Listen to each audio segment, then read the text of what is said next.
Richard Osman became a household name on Pointless before releasing his debut novel, The Thursday Murder Club, which has now become a star-studded film. Richard Osman became a household name on the TV show Pointless before branching out into the world of books.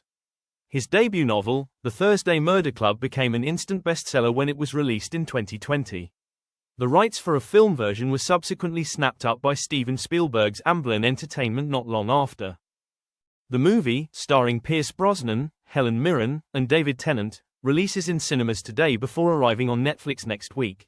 The Thursday Murder Club follows a group of retirees who gather together in the retirement home to solve murders for fun. However, the unsuspecting sleuths soon find themselves at the center of a real case. Director Christopher Columbus called the film's cast the finest he has worked with since Harry Potter. But while Richard's career has taken off, he has battled a host of issues, including addiction, an incurable condition, and a health scare he described as the most painful thing. The 54-year-old has spoken candidly about his struggle with food addiction. When appearing on Desert Island Discs, Richard said a food addiction is a tricky one, because, unlike alcohol, you cannot give it up. He says he is either controlling his battle against addiction or not controlling it, noting that he believes it developed at an early age. Richard said, "My addictive behavior has always been food since I was incredibly young. Food addiction doesn't have any of the doomed glamour of drugs or alcohol, but if an alcoholic came to my house, they would be shocked to see that there are bottles of gin and bottles of wine completely untouched. If I came to your house and there were crisps and chocolate bars untouched in the fridge, I'd be like, what? How are they untouched? If I'm going through an episode." On the Rosebud podcast with former MP Giles Brandreth, Richard said he regularly discusses his struggles with addiction in therapy.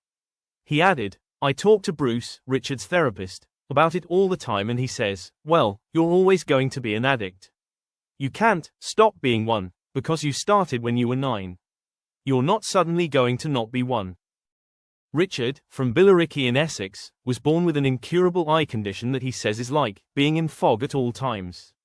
Known as nystagmus, it means he suffers with uncontrolled eye movements.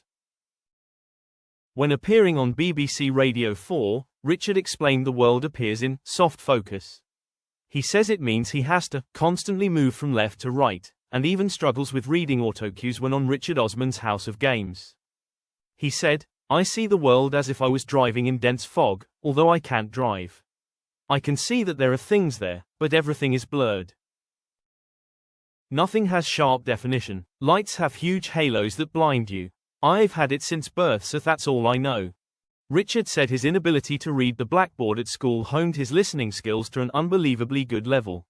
"I've learnt to maximize what I've got. I can't read an autocue, which means I have to be more reactive to what's going on," he told the iPaper.